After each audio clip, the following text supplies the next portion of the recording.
Hey, what is up guys? My name is Oleg, this is Bond. Welcome back to the channel. In today's video, I'm gonna do a full review of a Seiko SNZF17, also known as the Sea Urchin. Now, it's a Seiko 5 series that's very popular since its release. It's been a very popular watch with a lot of watch collectors, especially watch collectors that are new to watch collecting.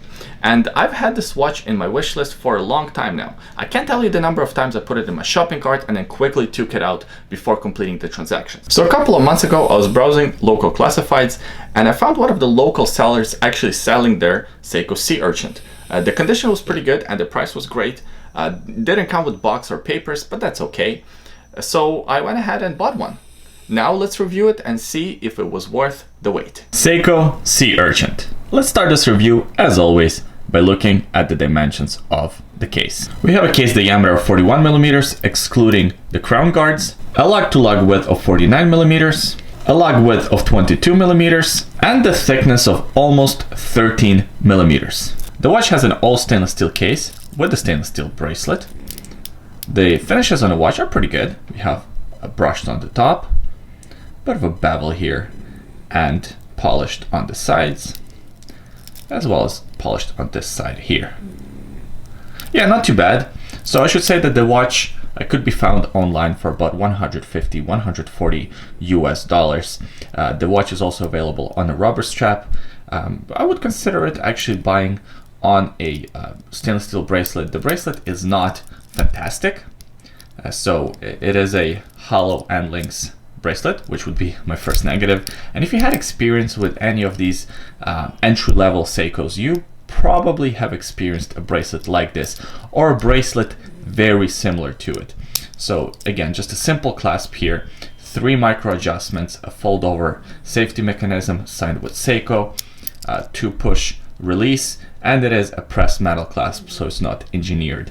So all of those would be a complaints from me. However, it does have solid links, which is good to see, because if you know entry-level Seikos, you know that a lot of them actually come on stainless steel bracelets that don't have solid links. They have kind of a folded metal link, so this is a step up. The nice thing about these Seiko bracelets is that they have this first integrated link. Again, it is a hollow link, but it fits the case really well. There isn't a big gap between the case and the link, so it has a seamless transition, and also it doesn't have the protruding first lug like you see in a lot of Rolex Submariner homages. This one here has a nice kind of a half link here, and it folds in really well, so it hugs the wrist well, and with that 49 millimeter lug to lug distance, this watch would fit well on guys with smaller wrists, just as well as it fits guys with larger wrists. There is a crown at the 3 o'clock position with some crown guards. It's not a screw down crown, so it's just a simple push-pull style crown. This is the 2nd position, 1st position, and all the way in. The crown is not signed, so that would be my first mini negative. It's not a huge deal. I mean, I would prefer a signed crown, but it is Seiko, so you take it as they come. But the bigger negative with the crown, at least for me, is the fact that it is kind of small. And with the crown guards there, it's a bit difficult to operate. It reminds me of my Orient Mako 2, which has a similar problem, but that watch does have a screw down crown.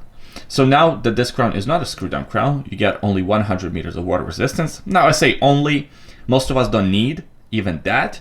So you can swim with the watch. You could probably do a lot of water-based activities with it, but I wouldn't necessarily go water skiing in it or go scuba diving in it, because it's not designed for that. It's more of a desktop diver than an actual Seiko diver watch. The watch has a 120 click unidirectional bezel, and the bezel action is incredibly satisfying. I don't know what it is about this bezel, but I love turning it. It's very jumpy, it's very clicky, it's very easy to turn, and this type of bezel action is either you love it or you hate it, and I happen to really enjoy it. I don't know why, but I'm having so much fun turning this bezel. The watch doesn't have a sapphire crystal. Again, this is an entry-level Seiko. Instead, it has a hardlex, a flat piece of hardlex. Hardlex is a mineral crystal proprietary to Seiko watches, and they claim it is more scratch resistant than a regular mineral crystal. Whether that's true or not, I don't know, but at least that's their claim. And I have pretty good experience with these Hardlex crystals. The watch does have a transparent case back or a display case back, and you can see that movement. It's not a particularly great movement to look at.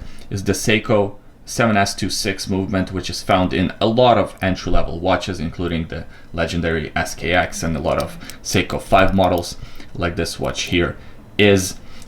Mine is actually not running super accurately, which I'm surprised about because usually I have pretty good experience with these movements.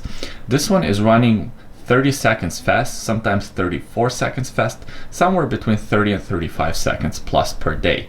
I did buy this watch used, so maybe it needs a servicing, which is again kind of surprising because these movements can run for about 10 years without needing service. So I don't know what's up with that. Maybe it needs some slight regulation. It doesn't have hand winding and it doesn't have hacking.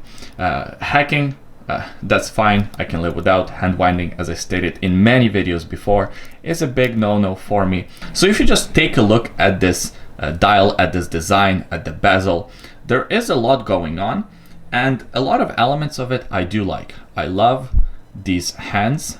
They kind of remind me of Transformers. I like that counterweight, that lollipop on the other side. I love the applied indices, and the lume on this watch is excellent, as you would expect from a Seiko watch. Let me pop a lume shot on the screen right now. Yeah, the lume is great. I like the Seiko and the Seiko 5 logo, the little border around the date window. I like the bezel. So a lot to like about this design. So the design is complicated, yet somehow it's boring at the same time. There isn't anything, at least to me, and this is probably the most subjective part of a review, talking about your personal preferences and designs.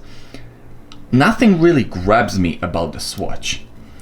It's great, it looks good, but there isn't that X factor, if you will. And here's what the watch looks like on my 7¼ inch wrist. It fits well. I like the bracelet, even though there is no tapering of the bracelet by the clasp. It still is a fairly comfortable bracelet to wear. The watch looks good. It's comfortable. It has a good lug-to-lug width. So yeah, no complaints about the fit at all. All right, guys. So that was the full review for the Seiko Urchin. Was it worth the wait? And am I happy that I bought it? And the answer is no and yes.